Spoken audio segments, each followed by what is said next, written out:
gelombang laut itu begitu. Kalau orang tahu ada pendeta di atas, pendeta terang ibadah. Di darat tidak pernah ibadah, di laut ibadah.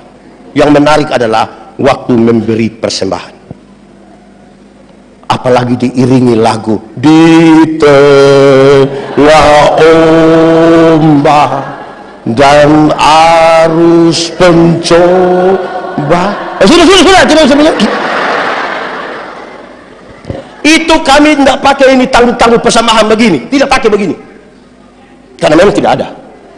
Harus pakai dus yang besar. Kenapa?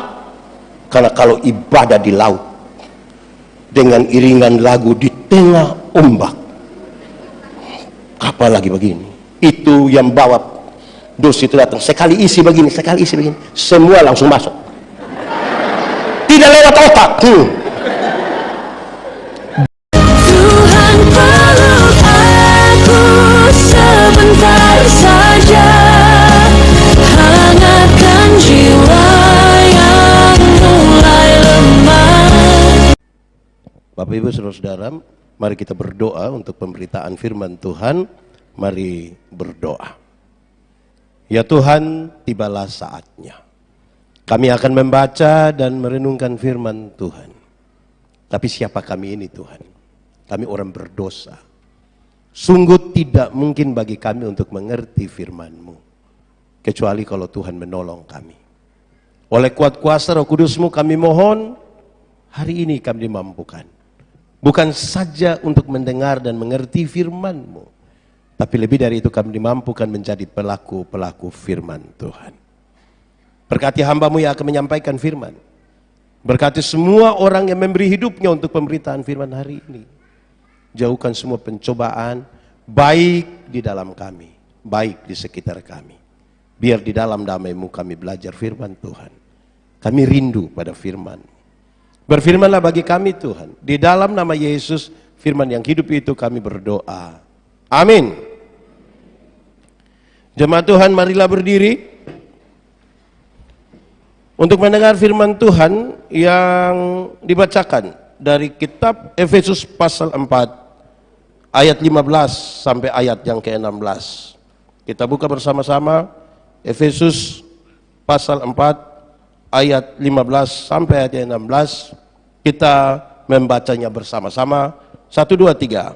Sebaliknya, dengan teguh berpegang kepada kebenaran di dalam kasih, kita bertumbuh di dalam segala hal ke arah Dia, Kristus yang adalah kepala.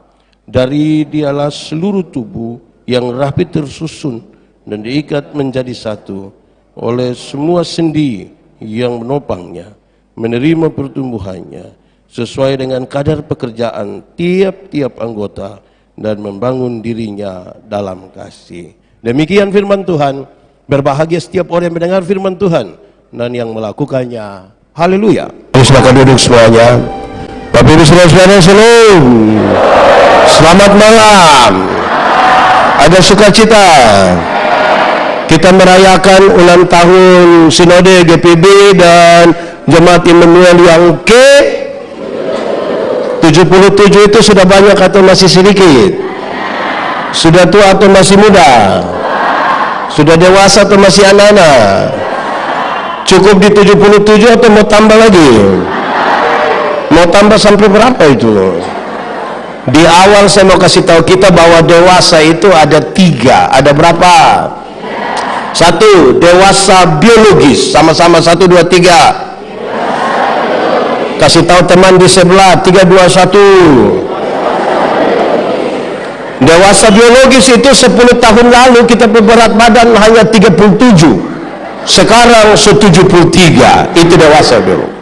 10 tahun lalu pakai celana nomor 27 tidak ada masalah karena perut rata. Sekarang perut seperti ada 3 begitu. 1 di sini, 1 di sini, 1 di sini. Itu dewasa biologis. Berkaitan dengan pembangunan fisik. Berkaitan dengan apa? Immanuel, pembangunan fisik so aman. Kenapa anda mau bicara? Sudah aman? Gereja so aman? Pastori so aman? Ruang sekolah minggu so aman? Suami sudah? Nah, bagus. Kedua, dewasa psikologi. Sama-sama. Kasih tahu teman di sebelah. 1, 2, 3. Dewasa psikologi tidak tergantung umur dan berat badan. Umur 40 tahun kalau tukang tersinggung, sedikit-sedikit tersinggung, sedikit-sedikit tersinggung, sedikit-sedikit tersinggung. Tersinggung kok sedikit-sedikit. Di sini ada yang biasa tersinggung. Ada sekarang dia di sini. Dia yang di bawah atau di balkon. Sedikit-sedikit tersinggung, mau keluar dari Immanuel, mau bikin gereja sendiri di bawah situ dekat. Itu tidak bisa. Tidak bisa. Di Kupang itu kalau ada orang suka tersinggung di banyak orang suka bilang begini. Badan besar, umur 40, tapi pikiran seperti anak-anak. Amin kah? Jadi kita dewasa biologis, belum tentu dewasa psikologi. Ketiga, dewasa iman. Sama-sama. 1, 2, 3. Dewasa iman tidak tergantung berapa lama orang bersinode. Dewasa iman tidak tergantung berapa lama melayani. Dewasa iman tidak tergantung berapa lama jadi orang Kristen. Dewasa iman itu ada anak umur 3 tahun, ada mimbar berat 10 kg. Anak umur 3 tahun bisa pikul mimbar yang 10 kilo. Bisa? 17 tahun kemudian dia umur 20 tahun. Bisa pikul mimbar yang 10 kilo? Yang berubah anak atau mimbar? Itu dewasa iman. Tidak meminta beban menjadi ringan, tapi berdoa meminta bahu yang semakin kuat. Orang dewasa iman tidak akan menangis, merengek, minta masalah berubah. Karena dia tahu kalau Tuhan izinkan ada masalah, Tuhan tahu seberapa kuatnya dia. Amin. Saudara punya masalah? Tidak usah omong. Saya lihat ini muka masalah semua. Masalah ialah kesenjangan antara harapan dan kenyataan. Yang muda-muda harapan menikah umur 28, kenyataan 34. Harapan menikah dengan dia, kenyataan dia nikah dengan kita pun teman vokal grup.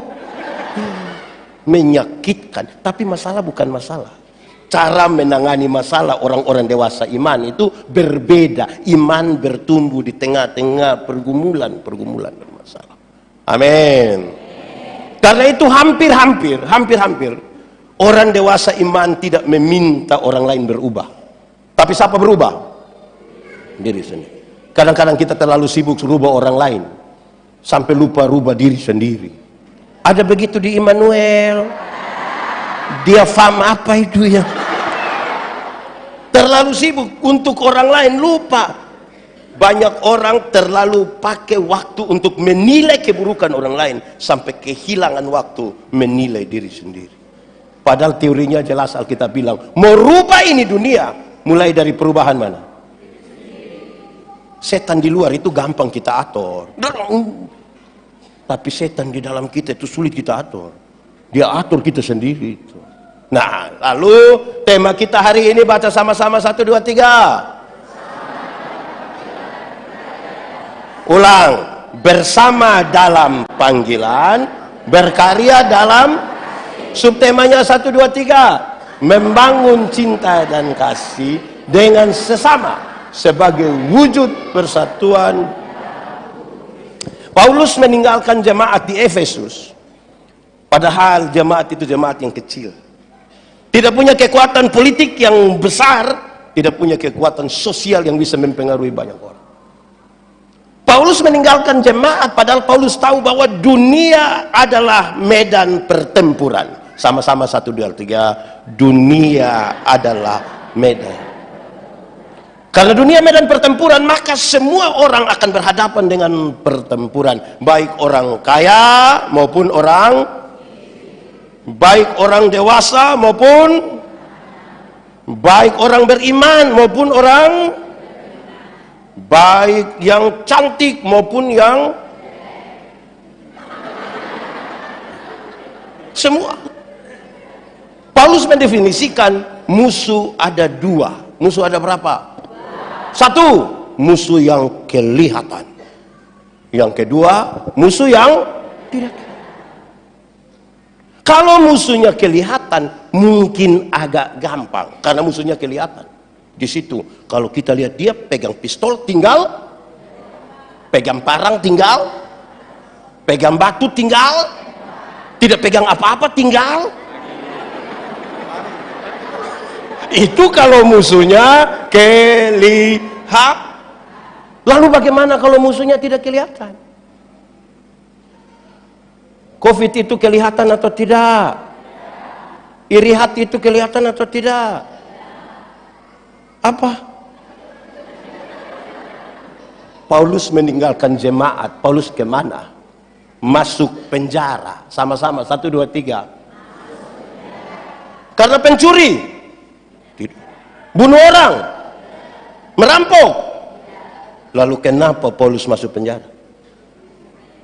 Karena coba-coba percaya pada Tuhan Yesus, mau memberitakan tentang Yesus. Justru di situ dia masuk penjara. Sebuah kenyataan yang sangat-sangat berbeda dengan kerinduan banyak orang Kristen hari ini. Banyak orang Kristen pikir kalau percaya Tuhan Yesus tidak ada masalah. Banyak orang pikir kalau percaya pada Tuhan Yesus jalan lurus terbuka. Banyak orang pikir kalau percaya Tuhan Yesus sakit kepala tinggal tunjuk begini dalam nama Yesus. Beberapa orang pikir kalau percaya Tuhan Yesus pagi-pagi petugas koperasi datang. Tuhan Yesus kasih keliru itu petugas. Di Samarinda kenal petugas koperasi juga. Pinjol tahun. Akrab. Justru di saat Paulus sungguh-sungguh percaya pada Tuhan Yesus, disitulah dia menerima kenyataan harus masuk penjara. Saudara percaya Tuhan Yesus? Betul-betul? Amin. Sekali Yesus tetap Yesus.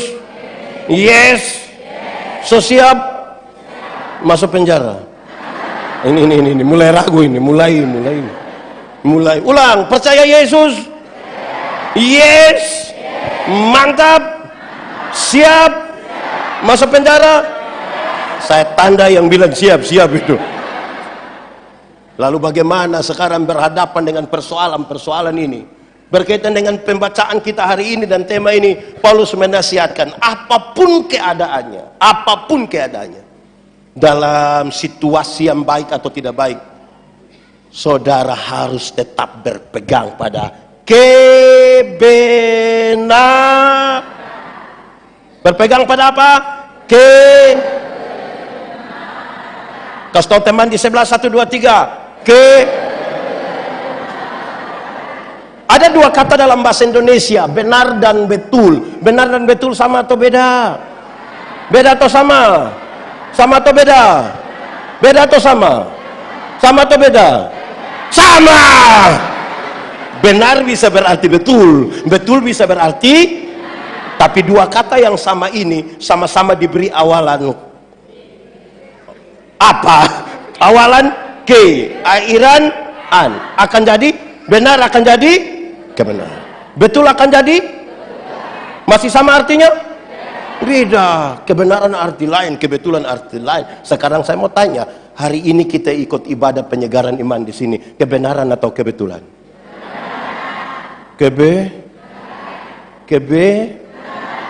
Saya kira kebetulan memang.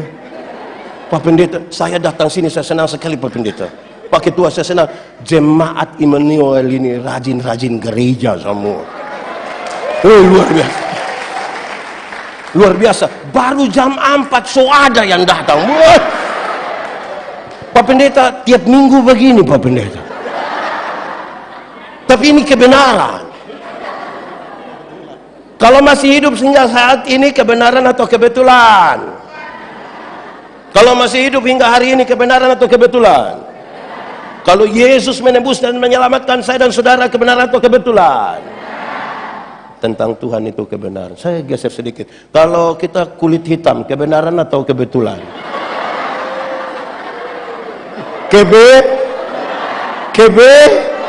Saya lihat saudara pecah kongsi ini. Kalau orang rambut keriting, kebenaran atau kebetulan?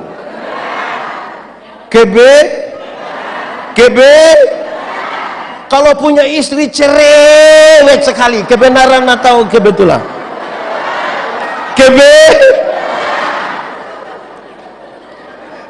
Saudara-saudara, kenapa saya mulai mengatakan itu?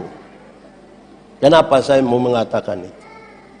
Saya ingin mendefinisikan kepada kita bahwa sampai pada berkarya bersama, melayani bersama, orang mesti mulai dari pengelolaan perbedaan-perbedaan.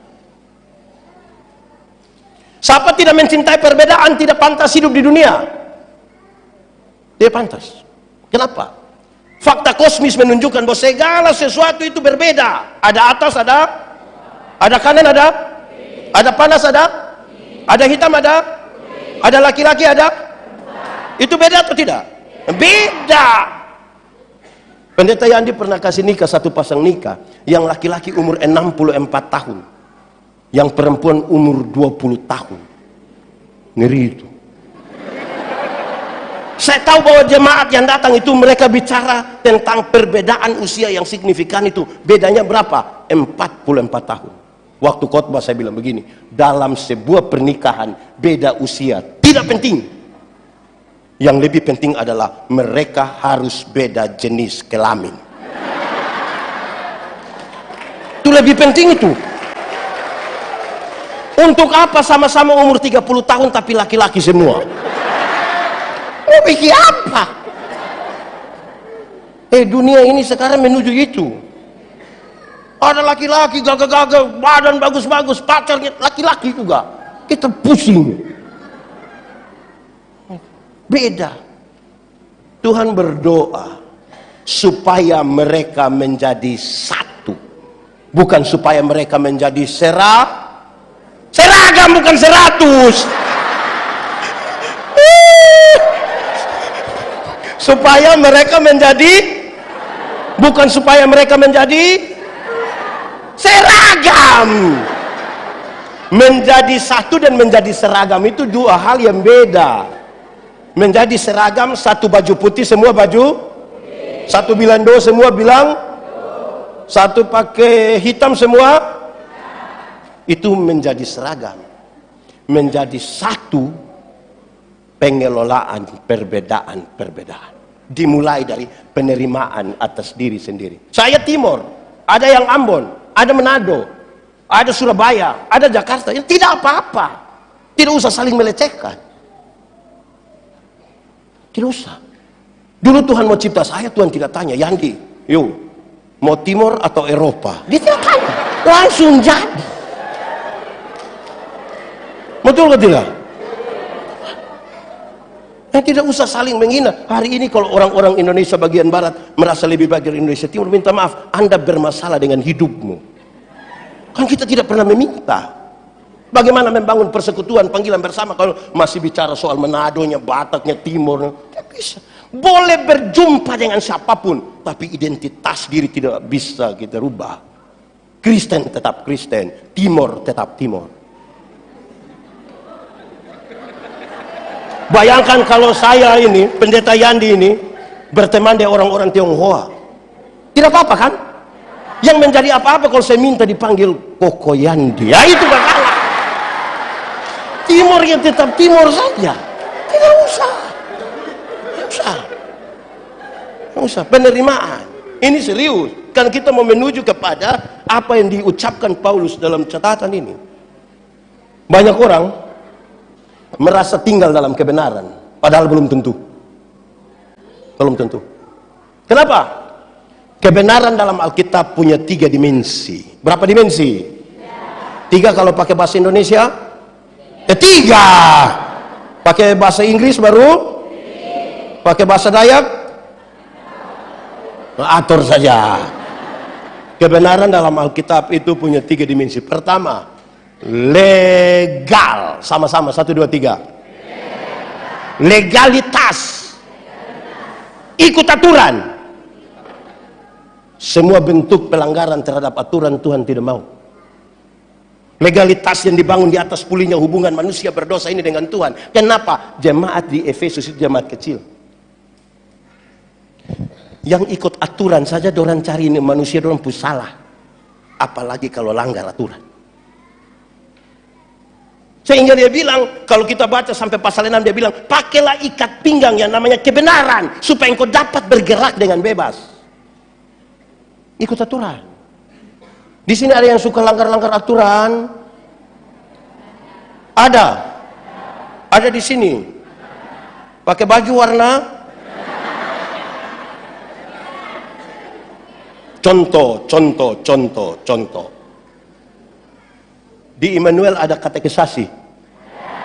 Ada. Berapa lama? 1 tahun. Berapa kali tidak ada tatap muka, tidak boleh CD? Berapa kali? 3. Terus ada yang datang menghadap pendeta. Pendeta, Desember ada tabisan CD? Yo, bagaimana? Kita punya anak yang di Bandung itu, yang sekolah dokter itu. Anak pintar sekali. Itu dosen belum tahu, dia sudah tahu semua. Kenapa? Nanti Desember dia mau datang. Puji Tuhan, kali ini tahun ini mau Natal sama-sama Papa Mam. Itu pendeta. Maksudnya datang boleh langsung teguhkan. Tidak bisa begitu. Orang lain pe anak boleh ikut. Ada apa dia? Tersinggung dia pe Papa Mama. Mau keluar. Kalau dia pe itu dia bisa kami pindah. Lebih apa? Ikut aturan. Amin. Contoh, ada yang kerja kantor, biasa masuk kantor jam berapa? Jam?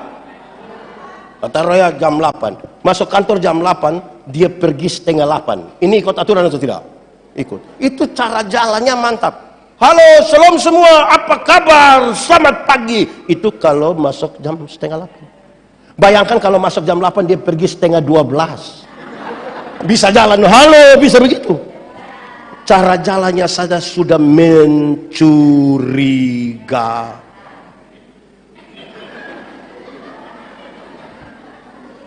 Tiba-tiba pimpinan langsung persiapan tipu.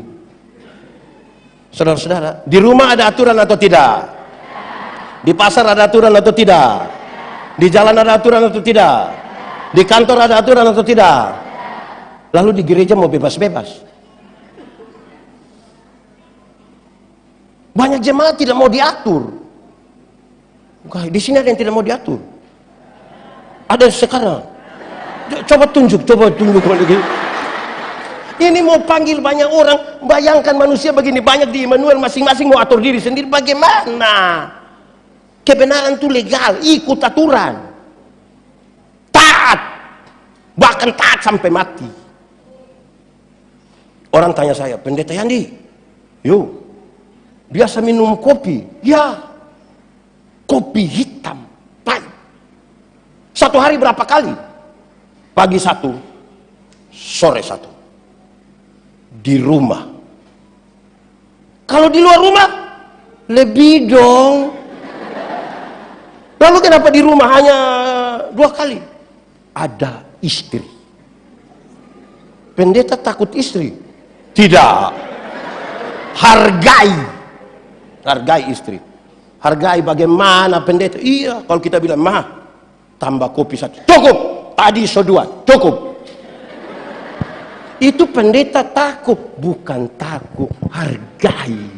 Coba pendeta jelaskan, bagaimana hargai istri? Ya, karena kalau nanti pendeta Yandi sakit karena minum kopi, ibu-ibu yang minta foto itu tidak ada yang urus kita. Dia yang bilang stop, itu stop, itu dia yang urus. Betul? Itu pentingnya ibu-ibu stop. Kalau besok-besok kita mati, ibu-ibu yang minta foto di mana-mana, paling-paling hanya kasih naik orang berfoto, tulis RIP dengan emoticon, terus ada tulisan pernah bersama-sama dengan pendeta. Lalu yang lanjut kredit, ibu-ibu mau lanjut sapu kredit. Ikut aturan. Saya khotbah tentang buah roh dan saya bilang begini, salah satu unsur dari buah roh adalah kelemah lembutan. Sama-sama 1, 2, 3. Kelemah lembutan itu terdiri dari 2 kata, yaitu lemah dan Banyak suami ini hanya sampai di lemah saja, lembut tidak. Ketika sudah lemah baru dia mengerti kelembutan. Kalau so sakit, so mau mati itu tiba-tiba dia menjadi lembut.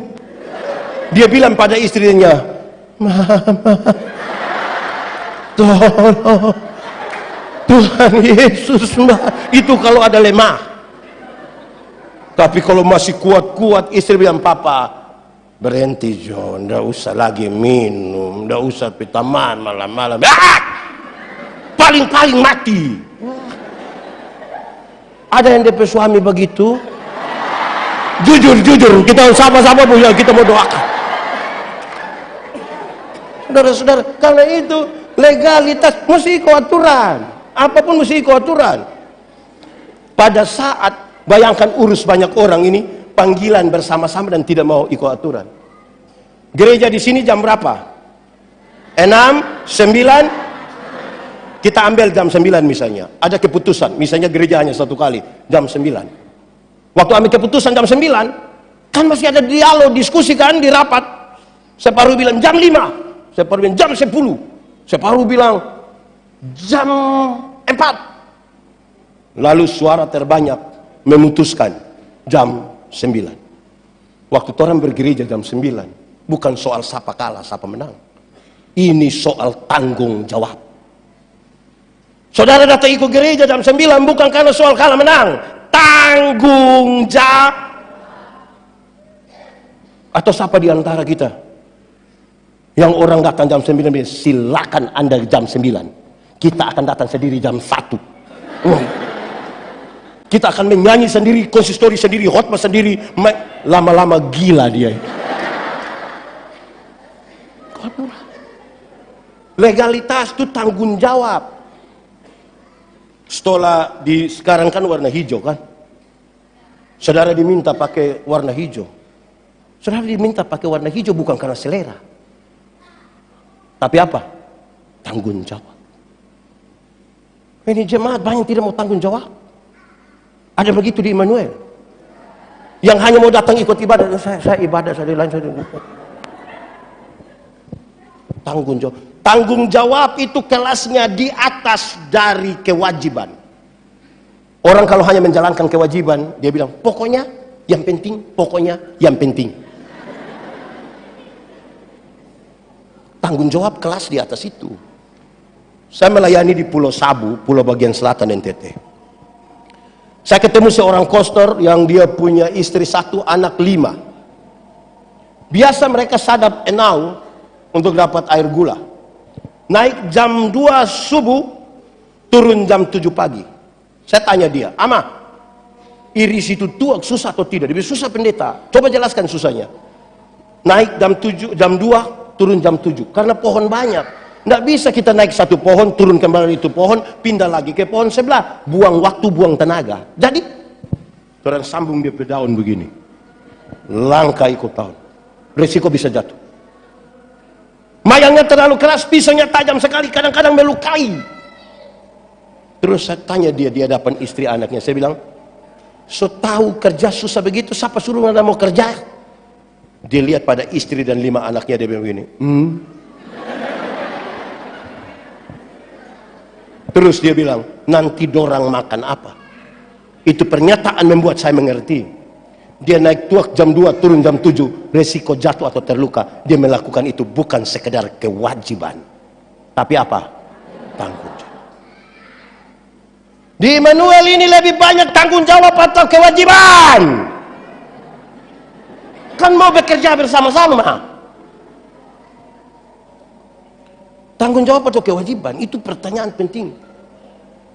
Ada penatua, diaken, pengajar ini yang menunggu kapan waktu mau selesai. Tunggu kapan habis waktu biar kita ganti. Pemilihan majelis jemaat biasa berlangsung berapa lama di sini? 5 tahun. Ini jemaat anggota sidi memilih. Aneh, kadang-kadang aneh. Waktu pemilihan orang bilang begini, pilih dia. Kenapa pilih dia? Dia yang ada oto. Supaya kalau ada acara tinggal pakai DP oto. Akhirnya Otto datang gereja, 20 orang tidak datang gereja. Ada begitu di GPB? Emmanuel juga ada? Kolom atau sektor? Sektor berapa itu ya? Jadi kebenaran itu punya dimensi legal, ikut aturan. Pada saat dunia menawarkan ketidakteraturan, anak muda begini ini bagus, tepuk tangan dulu, tepuk tangan. Datang pakai pakaian begini ikut ibadah bagus. Ada orang datang gereja macam mau gimana begitu, macam orang gila dia. Bagus pakai pakaian menghadap Tuhan, bagus. Duduk sopan-sopan begini bagus. Ada yang masuk gereja lubang-lubang sini topi balik bohong. Macam ikut Tuhan. Kedua, kebenaran dalam Alkitab punya dimensi moral. Sama-sama, 1, 2, 3. Moralitas. Moralitas itu apa? Kesatuan pikiran, perkataan, perbuatan. Integritas. Orang yang tinggal dalam kebenaran itu punya integritas. Kami diskusi tentang homiletika, ilmu berkhotbah. Orang tanya saya, pendeta, khotbah yang baik itu yang bagaimana? Saya bilang, maksud apa tanya begitu? Khotbah yang baik itu tulis atau tidak tulis? Berapi-api atau berair-air? Saya bilang, khotbah yang baik itu bukan soal tulis atau tidak tulis, bukan soal berapi-api atau berair-air. Khotbah yang baik itu bicara apa, bikin begitu. Jangan omong lain. Ada orang yang bukan sekedar omong lain bikin lain, ada yang pikir lain, omong lain, bikin lain. Hasilnya kelainan. Saudara ketemu orang kelainan itu kan tidak sinkron, aneh-aneh di kegiatan itu. Moral. Makanya Paulus bilang, apapun yang saudara lakukan, perbuatlah seperti untuk dan bukan untuk manusia. Kenapa? Karena semua yang kelihatan baik belum tentu dibangun di atas motivasi yang benar, belum tentu. Ingat, tidak semua senyum tulus. Mau bekerja bersama-sama, bagaimana kalau senyum saya tidak tulus? Kita datang, kita bilang shalom, berbilang shalom. Kita lewat berseparuh,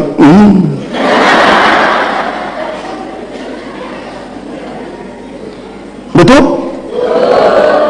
Pendeta yang dikhotbah di banyak bank di Indonesia, saya bilang begini, ibu-ibu yang kerja di bank ini cantik-cantik semua. Mau lihat jauh, lihat dekat, tetap cantik. Orang pakai pakaian bagus-bagus lagi.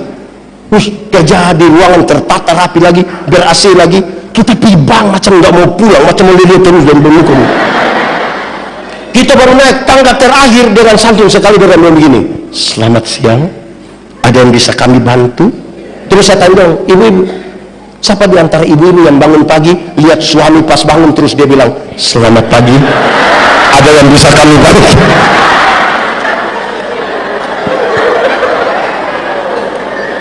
Jadi harus didorong oleh moralitas yang benar. Kalau tidak lebih banyak pencitra.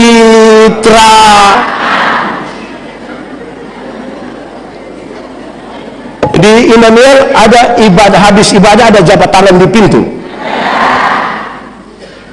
Ada 2 cara jabat tangan yang menjengkelkan. Pertama, siapa yang tidak suka kalau kita jabat tangan itu dengan datang seorang ujung saja, ini saja. Kita najis kah? Kalau memang nggak usah. Kedua, yang saya tidak suka itu yang dia jabat tangan, tapi mata tidak di kita. Oh ya, nanti kita bikin apa-apa itu tulus. Amin kok? Supaya jangan ada dusta di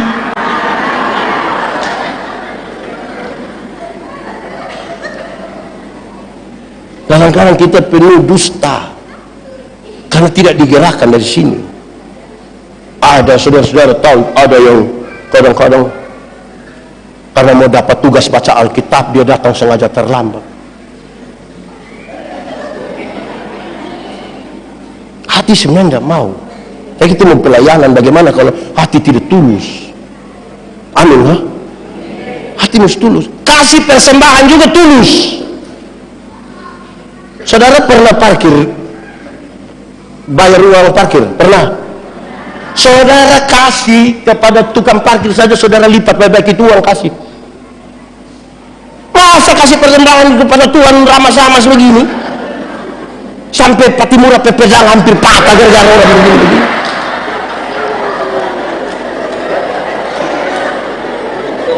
Ada begitu. Kasih di tukang parkir saja kita kasih baik-baik.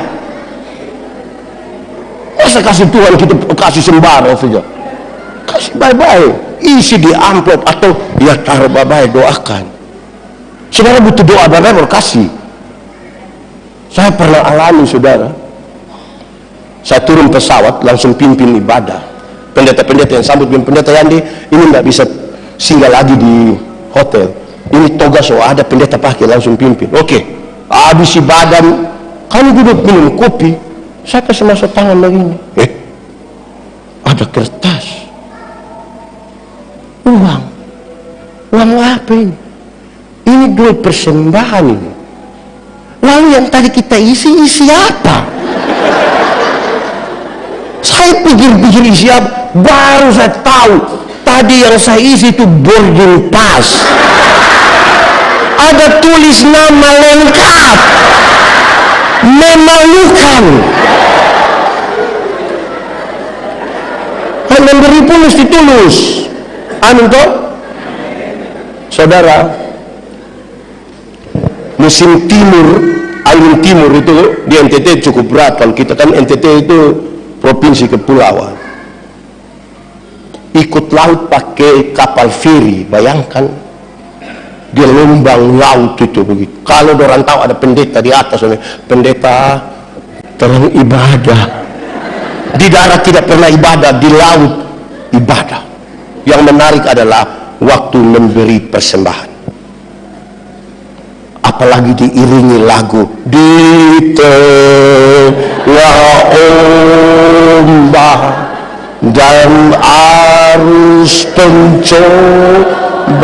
Sudah, semuanya. Itu kami tidak pakai ini tangguh-tangguh persembahan begini, tidak pakai begini, karena memang tidak ada. Harus pakai dus yang besar. Kenapa? Karena kalau ibadah di laut dengan iringan lagu di tengah ombak, apalagi begini, itu yang bawa dus itu datang, sekali isi begini, semua langsung masuk, tidak lewat otak. Beda kalau ibadah di darat, beda atau tidak? Beda, termasuk yang sebentar ini. Itu yang bawa persembahan datang, dia taruh tangan di dalam, macam agak lama, sudah mulai berdepet mata ke putar-putar. Mata seperti ada firasat itu. Terus dia ambil doi isi begini, yang bawa persembahan selewat baru dia kata, apa? Saya isi yang 100. Macam menyesal itu.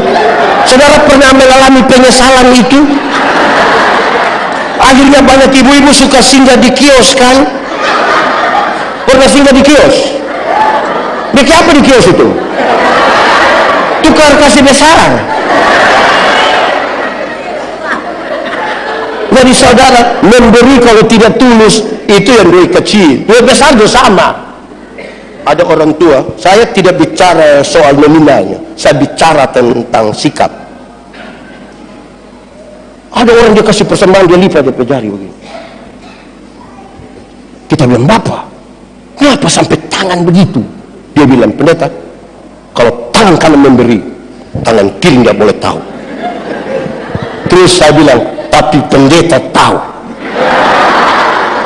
Pendeta tahu apa? 1000. Makanya begini. 100 tidak mungkin begini.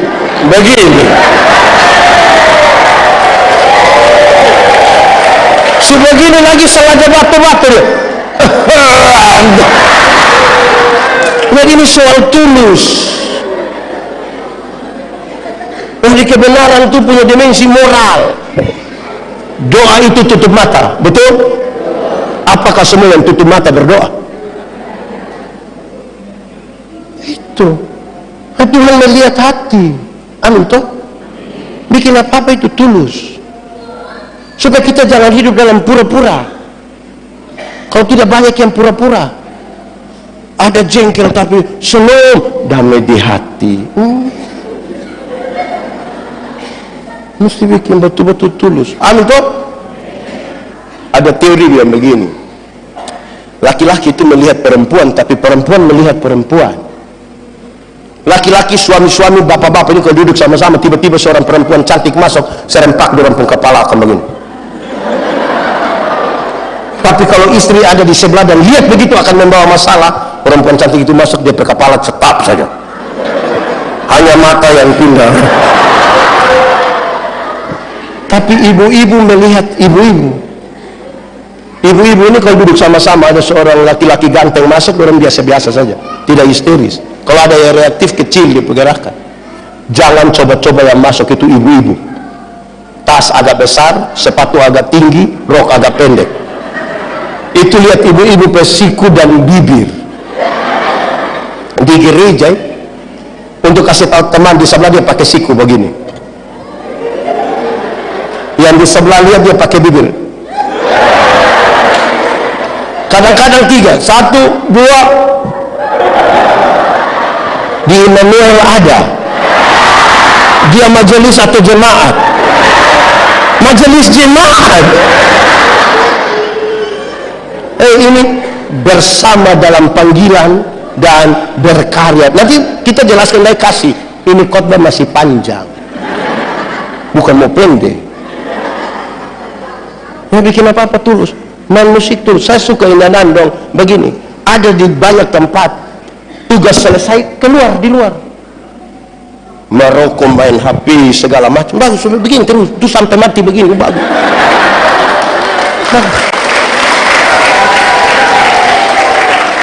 Iya, kalau kita mau datang dari hati yang tulus. Kita jangan sekedar jadi aktivis gereja. Banyak yang ikut pendeta Yandi, ratusan orang sama-sama dengan saya. Satu hari ada satu anak datang bilang, Pak Pendeta Yandi, yo, saya pelayanan tiap hari tapi saya tidak merasa dapat sesuatu. Sebenarnya saya mengerti engkau punya masalah. Mengerti apa? Ya karena engkau sibuk aktor ini mik, aktor DP TV, aktor semua. Habis aktor kau jalan. Saya khotbah kau tidak dengar. Habis membersihkan kau datang kerja seolah-olah bekerja di luar. Itu cukup teman-teman IO kerja. Gereja itu datang yang ketulusan. Amin toh? Kalau orang tulus itu tidak gampang tersinggung. Ini kita kasih kesempatan. Kalau kaum perempuan disebut apa di sini? PKP. Dalam rangka ulang tahun 77 Immanuel. PKP menyanyi. Woi, dorang sepakat. Kita mau menyanyi. Bertengkar. Seragam atau tidak? Bertengkar. Sudah sepakat seragam, polos atau motif. Bertengkar lagi.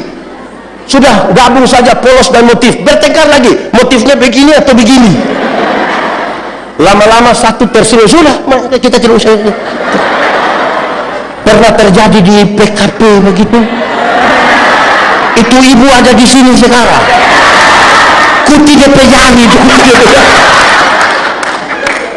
Hanya dengan ketulusan kita bisa menerima itu perbedaan-perbedaan karena mau dalam pelayanan sama-sama. Bapak-bapak itu berhenti sudah dengan saya kan kiri-kiri betul. Nanti berkanan lagi. Wah. Saya bilang di mana-mana di Indonesia gereja-gereja tuh banyak maju.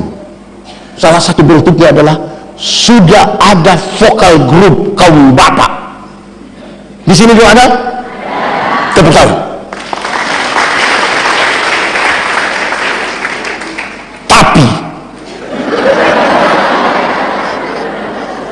Tapi ada 2. Tapi pertama, dorang latihan sampai jam 3 subuh. Sampai istri mau bunuh orang itu belum pulang. Di sini juga begitu. Tapi Tapi kedua, mau menyanyi besok hari Minggu, titip pesan, tolong kasih tahu pendeta, kaum bapak menyanyi setelah firman. Kenapa setelah firman? Belum lengkap. Bagaimana mau lengkap pulang jam 3? Yang menarik adalah setelah orang menyanyi itu, habis firman diberi kesempatan kepada kaum bapak. Habis menyanyi keluar. Dorang cari pohon. Itu pohon kemudian akan disebut pohon kaum bapak. Di pohon kaum bapak itulah mereka berbicara sambil merokok. Mereka bicara tentang situasi politik terkini di Indonesia dengan analisa yang dalam dan tajam. Tapi dorang pasang-pasang telinga. Kalau pendeta yang pimpin bilang, arahkanlah hatimu pada Tuhan, terimalah berkatnya. Dorang yang dari pohon kaum bapak itu langsung lari cepat-cepat masuk. Supaya apa? Supaya apa? Duduk diam-diam di sini. Wah, gaya dengan seragam. Di sekitar sini ada pohon kaum bapak? Oh, tidak ada. Bagus. Sudah. 3. Kebenaran dalam Alkitab itu punya dimensi sosial. Sama-sama, 1, 2, 3. Sosialitas. Sosialitas itu adalah kepekaan untuk turut mengalami penderitaan orang lain. Solidaritas. Kenapa Tuhan Yesus mau berkorban bagi Yandi? Karena dia solider dengan Yandi. Di gereja dalam pelayanan bersama itu butuh solidaritas. Supaya bukan sekedar program. Gereja ini harus gelisah. Kalau kas uang ada banyak, ratusan juta, tapi ada orang miskin di tengah-tengah persekutuan gereja. Gereja ini harus bermasalah ketika tangganya bagus-bagus, tapi tidak ada bidang miring untuk orang-orang difabel bisa naik ke atas. Harus gelisah. Gereja harus gelisah dengan mereka yang melihat tapi tidak bisa mendengar. Lalu kita beritakan apa buat orang?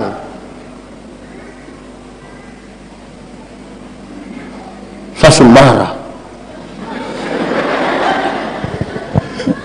Solidaritas. Solidaritas orang Kristen kadang-kadang bermasalah. Kita kehilangan kasih. Kita kehilangan kasih. Di Samarinda ada mall, swalayan ada? Pernah tawar di swalayan? Kenapa tidak berani tawar di swalayan? Harga pas toh 99.900, ame doi 100 kasih. Dengan kasih kembali permen satu tidak usah, kau dapat saja, jangan bohong. Tapi kalau pagi-pagi dia beli sayur di oma-oma yang setua, oma-oma mungkin pulang jual sayur so mati dia. Itu tawar atau tidak? Tawar atau tidak? Itu tawar, itu mengerikan. Oma sayur berapa? Oma susah ini. Oma bilang 3.000. Sengaja kaget. 3.000? Boleh 9.000 Oma. Kadang-kadang boleh 9.000. Oma tanam sendiri juga. Itu kalau kita yang jual, kita bawa gratis saja, bawa. Tawar sayur 3.000 jadi 9.000, padahal turun dari Innova terbaru. Di tangan kanan ada iPhone terbaru, tangan kiri ada Samsung terbaru, masih ada Nokia dalam tas, rantai salib berat 2 kg. Tawar sayur 3.000 jadi 9.000, mengerikan. Mulai besok kalau beli sayur, tawar itu kebalik dari itu. Tanya itu Oma, sayur berapa? 3.000. Maaf Oma, boleh 1 3.000 Oma? Kalau bisa tawar sayur 3.000 jadi 1 3.000, hanya 3 kemungkinan. Kemungkinan pertama, itu orang punya solidaritas sosial yang sangat kuat, pantas ditiru, pantas diberi apresiasi. Tapi yang kedua mungkin makan puji, atau mungkin yang ketiga gila. Solidaritas kasih kita hilang. Saudara tahu hari-hari ini di zaman AI ini, jalan-jalan ada orang celaka, banyak kita nggak tolong, siaran langsung. Hai guys, ada yang celaka guys di jalan ke Balikpapan guys, motor metik, adi siaran langsung guys, mati. Kasih kita terlambat. Aduh. Lalu dia jelaskan, dia jelaskan begini, kebenaran yang punya dimensi sosial, legal, moral, sosial, mengarah kepada Kristus. Itu teks bilang begitu kan. Mengarah kepada Kristus berarti tidak menurut apa yang kita mau, tapi menurut apa yang Kristus mau. Yang menarik itu saudara adalah, kalau baca Yohanes 6:14, jangan hanya berhenti di ayat 6, lanjut sampai ayat 12. Ayat 12 bilang begini, barang siapa percaya kepadaku, melakukan pekerjaan yang aku lakukan. Mengaku percaya pada Yesus, harus lakukan apa yang dia lakukan, mengarah kepada dia. Saudara, satu hari Tuhan Yesus urus seorang perempuan berzina yang kena tangkap, supaya nanti kalau ada yang berzina, uruslah pakai cara Yesus. Menurut hukum setempat, dia mesti dilempar dengan batu sampai mati. Banyak orang mau datang kepada Yesus dengan harapan itu. Yesus bilang begini, kalau ada yang merasa tidak berdosa, angkat batu, lempar duluan. Ada yang lempar? Yesus tanya, dia orang di mana? Sepulang papa. Yesus bilang begini, engkau pergilah dan jangan berbuat dosa lagi. Kalimat pergilah dan jangan berbuat dosa lagi, Tuhan Yesus tidak setuju dengan dosa, tidak kompromi. Dosa tetap dosa. Tetapi kepada perempuan pendosa ini, Yesus beri kesempatan baru. Masa lalu tidak bisa dirubah, tapi masa depan bisa dirancang di dalam nama Tuhan. Pertanyaannya sekarang, suami-suami, di sini suami hanya 10. Suami-suami, satu hari ketahuan istri berselingkuh dengan teman kantor, bisa urus pakai cara Yesus. Bilang kepada istri, "Ma, pergilah dan jangan berbuat dosa lagi." Saya bayangkan kami timur agak berat. Pergilah dan jangan pulang lagi. Itu tidak mengarah kepada Kristus. Ibu-ibu, satu hari ketahuan suami berselingkuh dengan teman kantor, bisa urus pakai cara Yesus. Bilang kepada suami, "Papa, pergilah dan jangan berbuat dosa lagi." Pasti papa bilang, "Puji Tuhan." Banyak kita melayani tapi tidak berani punya kerendahan hati yang seperti Kristus dan bilang begitu. Banyak istri bilang, "Papa kira papa sendiri yang bisa. Jangan lihat kita umur 40 tahun begini tapi berapa yang kecewa."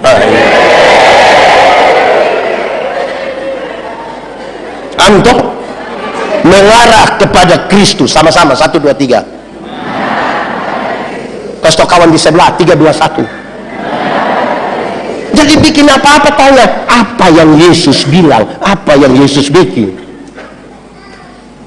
Bukan apa yang kita pun mau, apa yang ikut dunia pun mau. Tidak, mengarah kepada Kristus. Satu waktu Yesus urus sebuah dilema pajak dengan sebuah pertanyaan yang jawabannya gampang tapi risikonya berat. Boleh bayar pajak kepada kaisar atau tidak? Kalau Yesus jawab boleh, ribuan orang pengikut Yesus akan meninggalkan Yesus karena pajak terlalu berat. Tapi kalau Tuhan Yesus bilang tidak boleh bayar pajak kepada kaisar, maka Yesus akan dianggap memprovokasi masyarakat untuk melawan pemerintah. Pasti dia ditangkap. Yesus bilang, tunjukkanlah kepadaku uang untuk pembayaran pajak itu. Gambar dan tulisan siapa ini? Kaisar. Berikan kepada Kaisar apa yang wajib kamu berikan kepada Kaisar, tapi berikan kepada Tuhan apa yang wajib kamu berikan kepada Tuhan. Itu bukan soal duit, itu bukan soal uang. Gambar dan tulisan siapa? Kaisar. Kasih kepada dia. Tapi Alkitab bilang, dan kamu adalah gambar dan tulisan Allah. Berikan uangmu pada Kaisar, tapi berikan dirimu pada Tuhan dan bukan uangmu. Supaya jangan ada orang bilang, Pak Pendeta, saya memang tidak ke gereja, tapi saya punya persembahan, ada pergi terus. Di surga itu bukan kios jual Indomie. Tuhan butuh kita pun penyerahan diri, bukan doi, walaupun doi ada ikutannya, supaya persembahan dimulai. Saudara tahu persembahan dalam gereja itu dia pun kata dasar sembah, sama-sama 1, 2, 3, bukan sumbang. Atau di GPB tulis persumbangan, persembahan, karena sembah datang dalam rupa yang baik sebagai bentuk penyembahan, dan dimulai dari persembahan. Hanya ini Tuhan persembahanku, segenap hidupku, jiwa dan ragaku, sebab tak ku miliki harta kekayaan yang cukup berarti ya, tapi kalau ada jangan bilang hanya ini Tuhan, tidak ada. Jangan politik begitu juga. Mengarah pada Kristus. Lalu untuk terikat semuanya menjadi satu, ada 2 pembahasan yang akan saya bilang di sini. Supaya kan harapan dia ayat 16, supaya rapi, tersusun dan diikat menjadi. Saya mau bicara 2 hal. Hal yang pertama, masing-masing pribadi harus menyatu dulu dengan Tuhan, baru menyatu dalam persekutuan. Tidak boleh ada satu orang pun yang tidak menyatu dengan Tuhan tapi mau datang menyatu dalam persekutuan. Tidak bisa rapi tersusun. Panggilan kita itu dimulai dari panggilan pribadi, personal, baru datang pada panggilan secara komunal, bersama-sama. Tiap-tiap orang harus punya pengalaman dengan Tuhan, relasi personal yang kuat, baru dia datang ke sini. Tanpa itu tidak bisa. Tapi dengar ini, relasi personal yang kuat hanya bisa terjadi dengan cara menjaga kekudusan. Sama-sama 1, 2, 3. Kenapa kekudusan itu penting? Karena Tuhan yang kita sembah adalah Tuhan yang kudus. Yang kudus tidak dapat bersatu dengan yang tidak kudus. Tanggalkanlah kasutmu, sebab tempat di mana engkau berdiri itu kudus. Kalau kudus itu terang, tidak kudus itu gelap. Yang terang tidak dapat bersatu dengan yang gelap. Orang di terang bisa lihat orang di gelap? Bisa? Orang di gelap bisa lihat kita di terang? Lalu kenapa kadang-kadang orang sudah di terang tapi dia kembali ke gelap? Karena dia suka begini, dia suka begini. Orang Manado bilang baho, kalau sebegini sedikit aja.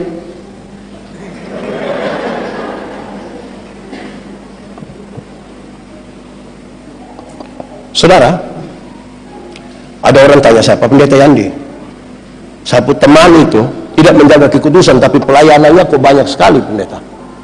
Ya, orang tidak menjaga kekudusan tapi pelayanan banyak, itu dia hanya aktivis pelayanan. Dia sibuk menjawab jadwal-jadwal.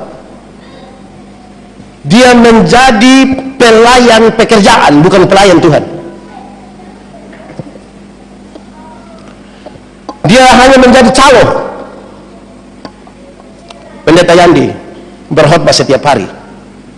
Apa menyatu dengan Tuhan? Belum tentu. Belum tentu. Saudara main musik bagus, menyanyi bagus, menyatu dengan Tuhan, belum tentu kalau tidak menjaga kekudusan.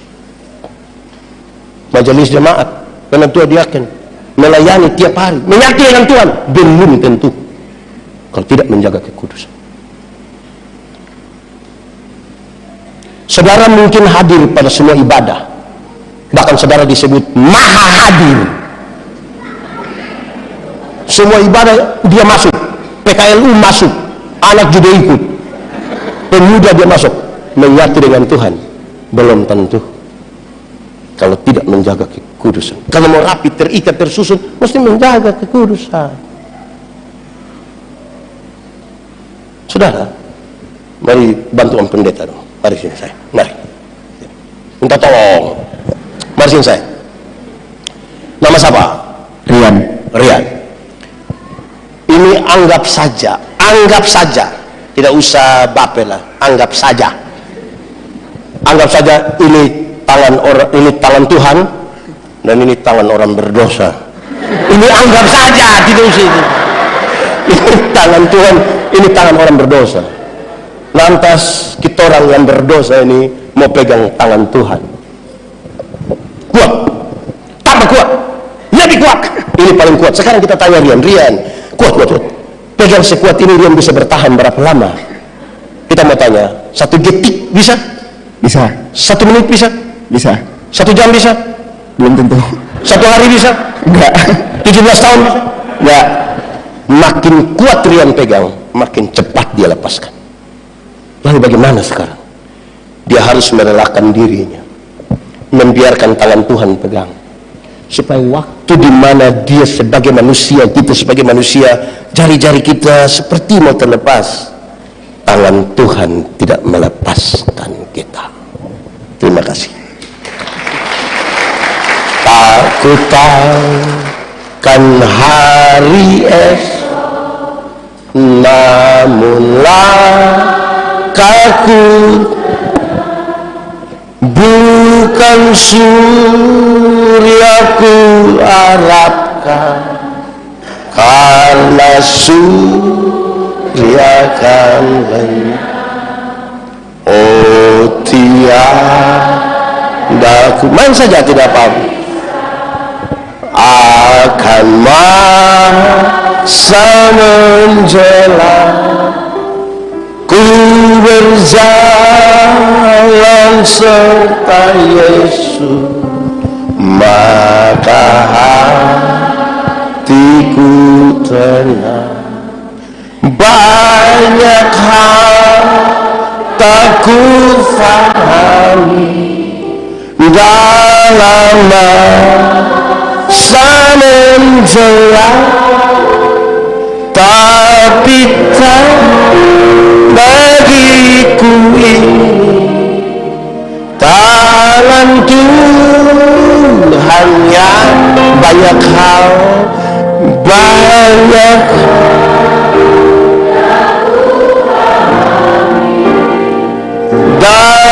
masa menjelang, tapi tak bagi tangan Tuhan yang.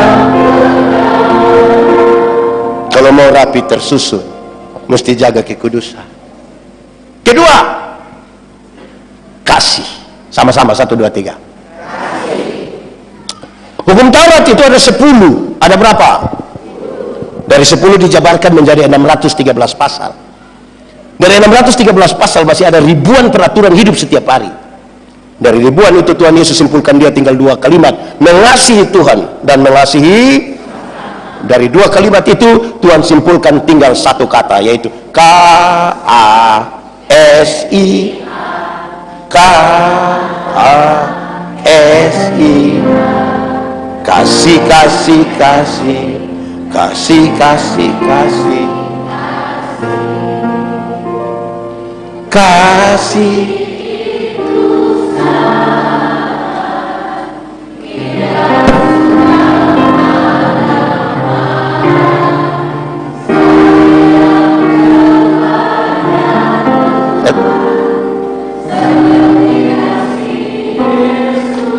Kasih itu sabar.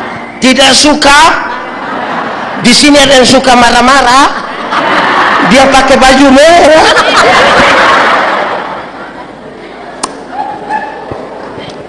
Saudara, saya pakai konteks ini untuk menjelaskan makna ini melihat pada tema dan teks ini. Tentang jemaat di Korintus. Paulus dapat informasi dari jemaat Korintus bahwa jemaat semua pecah. Jemaat mau pecah karena apa? Karena dua hal. Berapa hal? Satu, karena jemaat suka pilih-pilih pelayan. Sama-sama 1, 2, 3. Karena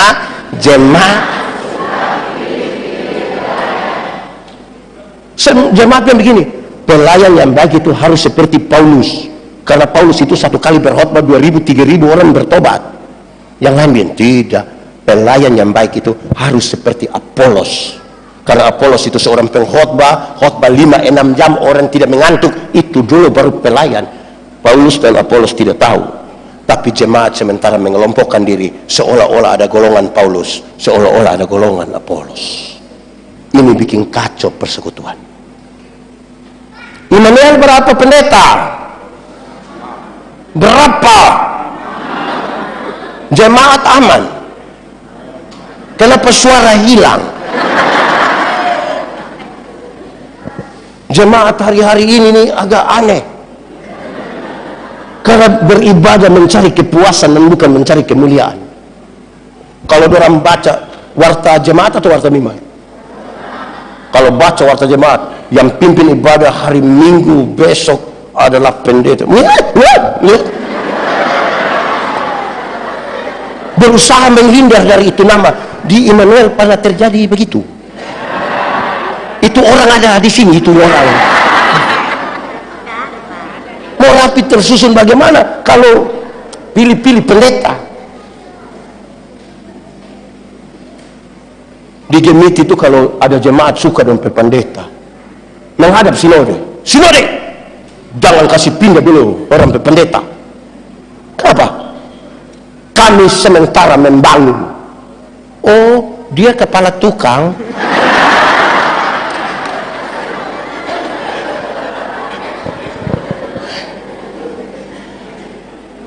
Pas periodisasi berapa tahun pendeta?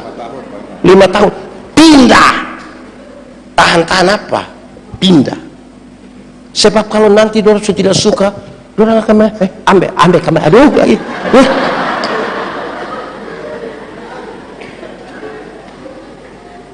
Ibarat pacaran itu masih cinta putus.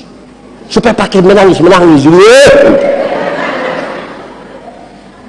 Kedua, jemaat mau pecah karena suka membanding-bandingkan karunia. Suka? Paulus bilang, orang percaya pada Tuhan Yesus diberi karunia Roh Kudus, dan karunia Roh Kudus terbagi dalam 2 bagian. Karunia motivasi, karunia manifestasi. Karunia motivasi itu seperti berkhotbah, menyanyi, mengajar, mendampingi orang. Karunia manifestasi seperti menyembuhkan orang, bicara dalam bahasa roh, menerjemahkan bahasa roh. 2 karunia ini statusnya sama, dipakai untuk pembangunan jemaat. Tapi jemaat tidak sementara mau membangun jemaat, sibuk dan membanding-bandingkan. Di sini tidak ada roh, di sana yang roh sampai keluar.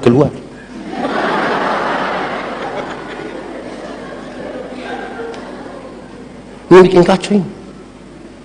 Bukan pakai Paulus di pasal 12, Paulus bilang, aku akan memberitahukan kepada kamu karunia yang paling utama. Sebab banding-banding karunia ini seperti anak kecil ini, belum bisa makan makanan keras, ini baru minum susu saja ini. Ya bisa. Pasal 13, pertama Korintus 13, Paulus kasih tahu, dan karunia yang paling utama adalah kasih. 3 ayat pertama Paulus jelaskan. Ingat, sekalipun engkau tahu seluruh bahasa manusia, bahkan bahasa malaikat engkau tahu semua, tapi kalau kasih tidak ada padamu, engkau hanya seperti gong. Kedua, walaupun engkau pintar sekali, bahkan engkau punya iman yang sempurna, tapi kalau kasih tidak ada, engkau tidak ada guna. Ketiga, sekalipun engkau terlalu baik, memberikan semua yang ada padamu, bahkan tubuhmu yang kau berikan untuk dibakar sekalipun. Tapi kalau kasih tidak ada padamu, engkau tidak ada faedahnya. Baru Paulus jelaskan ayat 4-7, dia mulai 1 ini. Kasih itu sabar.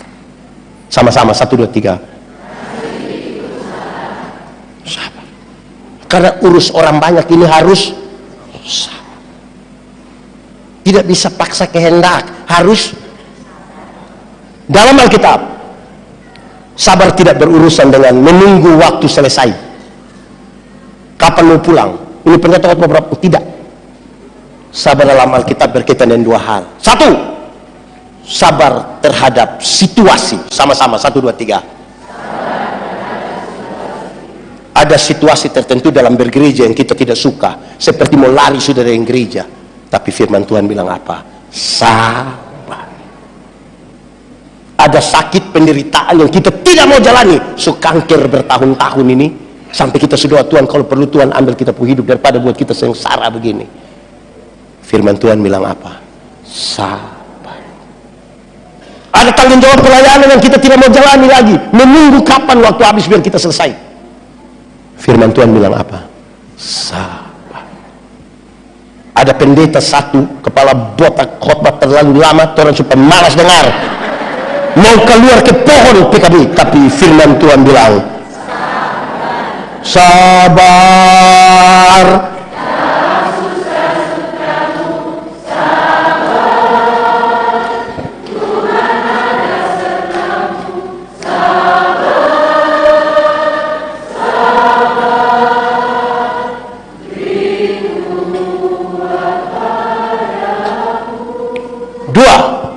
Sabar terhadap orang. Sama-sama 1, 2, 3. Kasih tahu teman di sebelah. 1, 2, 3. Ada orang-orang tertentu dalam gereja ini terlalu menjengkelkan. Tapi firman Tuhan bilang ada tetangga-tetangga itu terlalu tapi firman Tuhan bilang ada pendeta-pendeta itu terlalu menjengkel. Tapi firman Tuhan bilang ada penatua diaken itu terlalu menjengkel. Tapi firman Tuhan bilang ada jemaat itu terlalu menjengkel. Tapi firman Tuhan bilang ada suami terlalu tapi firman Tuhan bilang ada juga istri terlalu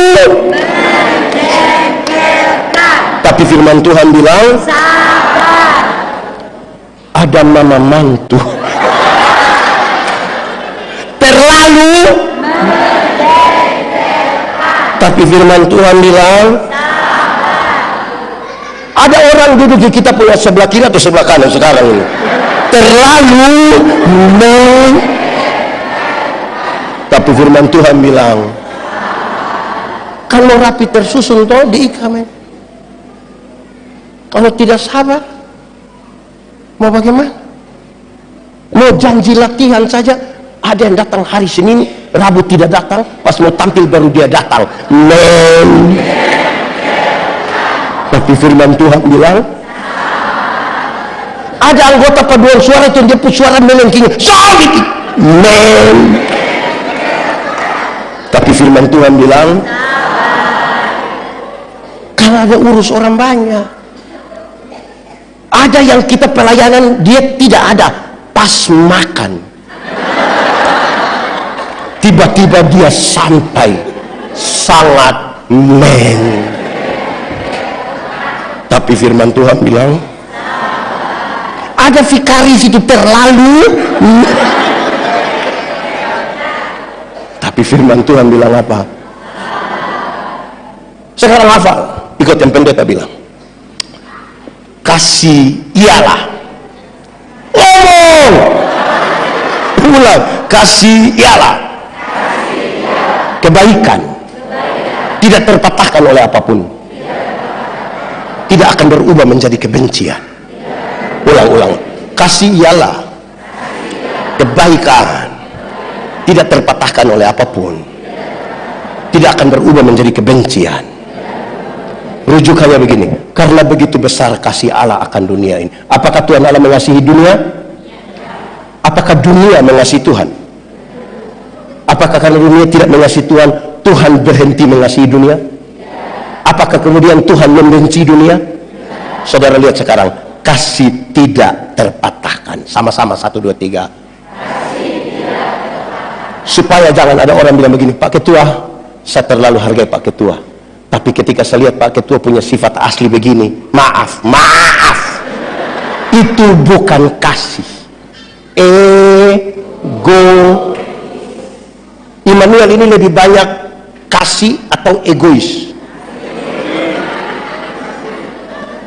Dia omong semua mesti dengar, orang omong dia tidak mau dengar. Ada begitu di sini.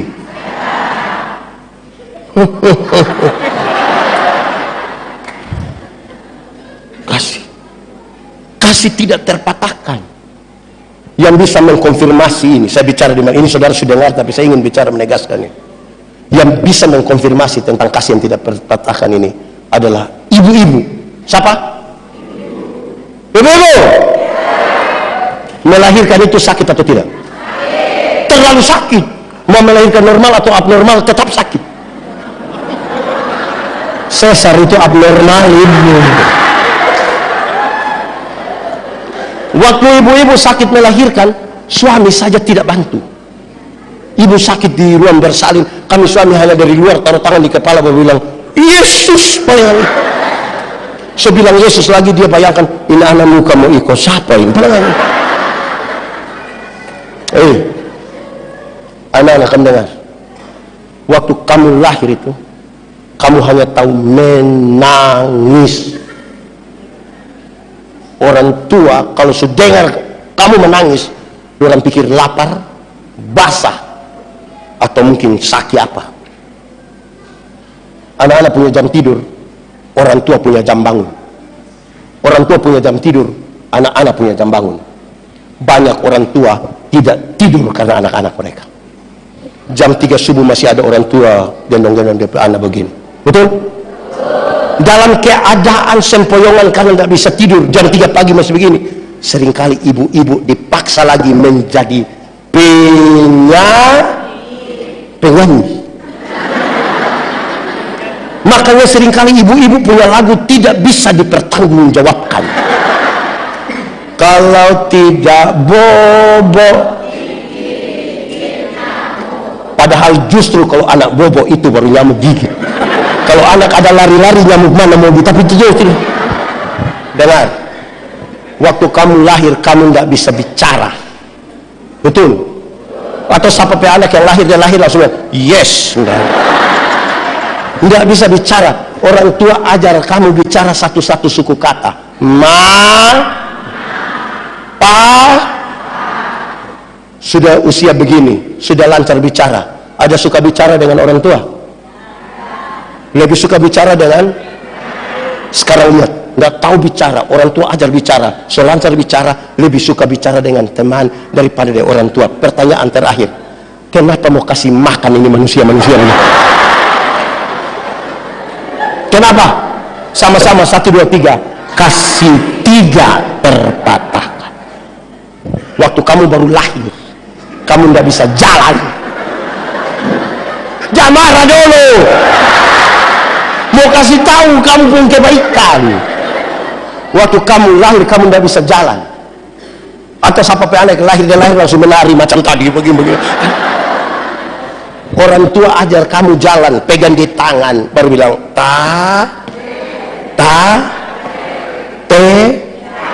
jalan belakang. Sudah bisa jalan, kamu sudah bisa jalan. Sudah begini, suka jalan dengan orang tua? Lebih suka jalan dengan? Kenapa tidak suruh dia teman kasih makan? Sama-sama 1, 2, 3. Kasih tidak Orang tua bilang begini, anak, asal kamu mau sekolah tinggi, biar orang tua ikat perut tidak apa-apa. Orang tua sampai omong ikat perut, bukan berarti dorang mau pakai stagen, tapi dorang berhutang untuk anak-anaknya. Kamu ada pegang handphone Android, utang.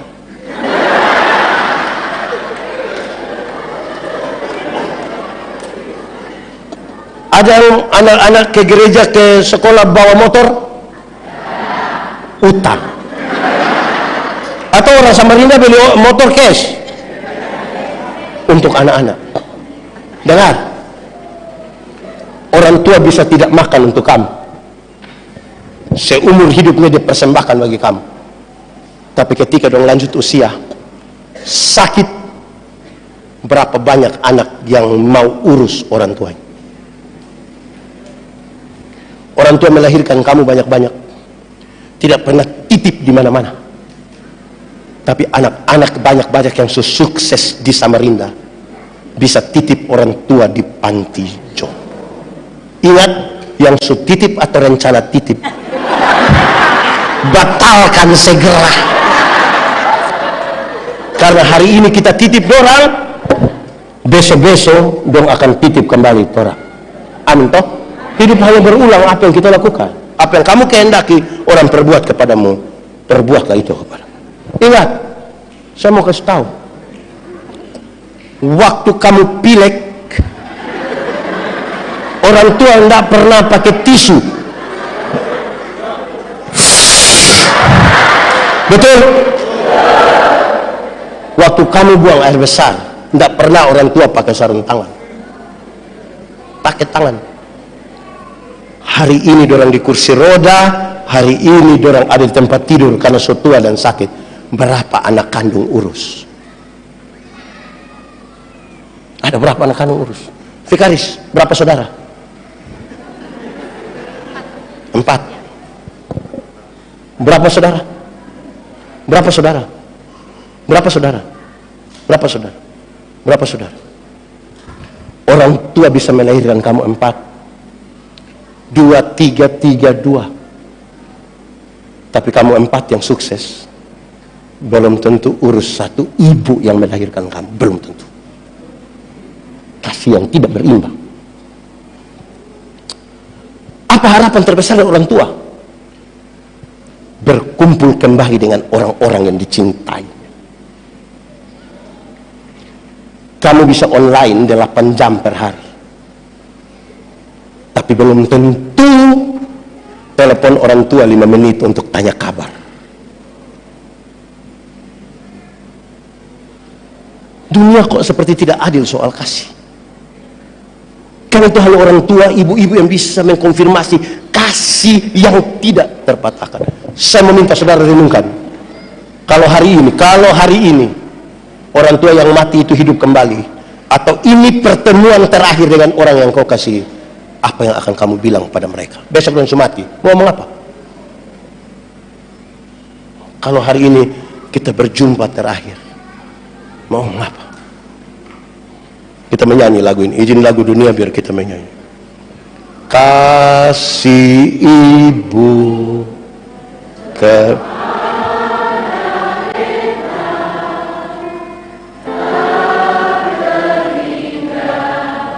sepanjang masa hanya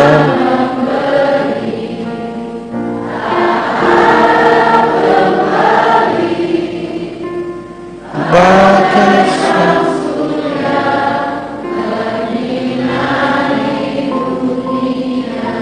Coba kita ulang menyanyi lagu ini sambil bayangkan mama mantu pemuka.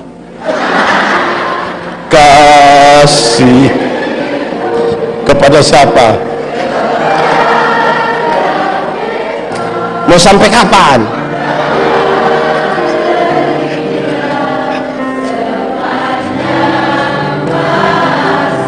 Hanya apa? Hanya apa? Harap kembali atau tidak? Seperti apa?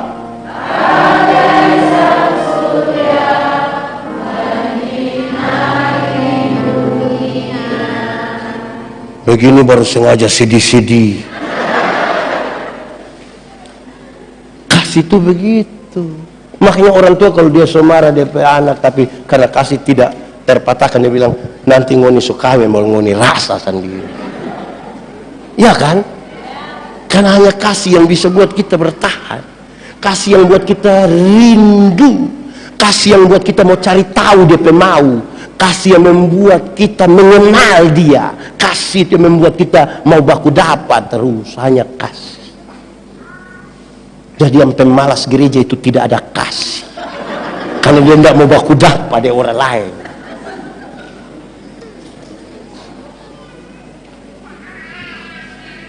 Hanya karena kasih yang besar, toh saudara tahu. Hari ini kalau kita bertanya pada Tuhan Yesus, Tuhan Yesus, seperti apa yang kau mengasihi aku? Tuhan Yesus tidak jawab, dia tidak menjawab. Dia merentangkan tangannya di kayu salib dan mati bagi saya dan saudara. Harusnya kasih itu yang kita pakai dalam pelayanan. Tidak mungkin sesempurna yang Yesus buat, tapi yang kita lagi mengarah kepada Kristus. Amin kok. Selapar. Jangan pura-pura. Saya melihat saudara selama karena saudara tadi.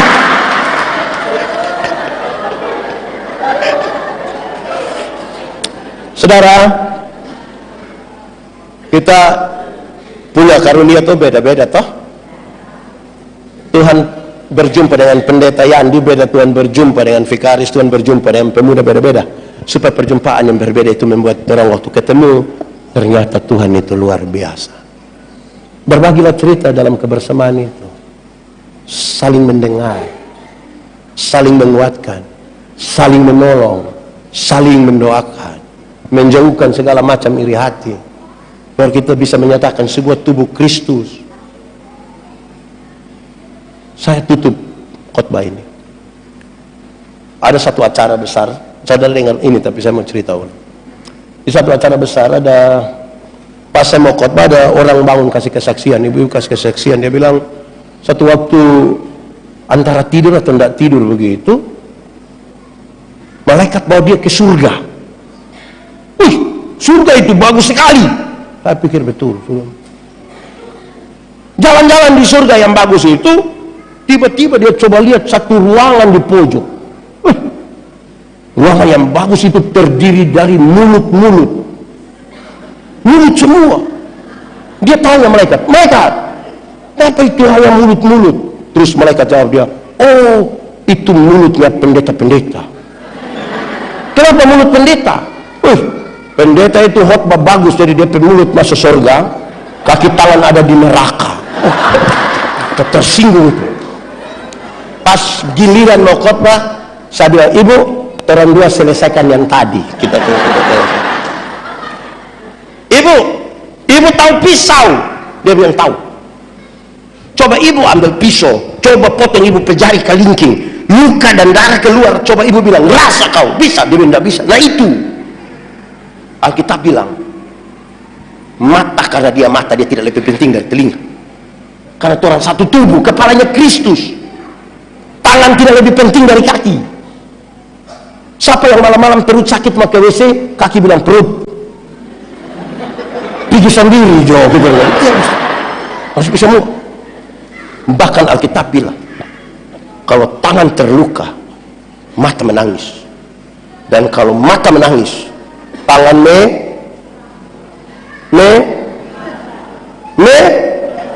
melap. Jadi ibu, kalau mau masuk surga itu masuk semua, mulut, kaki, tangan. Masa mulut di sini, kaki, tangan di neraka? Ini sesat. Urus persekutuan jemaat itu begitu. Satu sakit semua sakit, satu senang semua senang. Jangan cari senang sendiri. Amin toh? Orang kerja dia tidak ada, tapi bagian babungkus dia nomor satu. Di sini ada yang tukang babungkus, ada di sini dia. Depetasi siapa ya? Supaya Tuhan satu hati toh.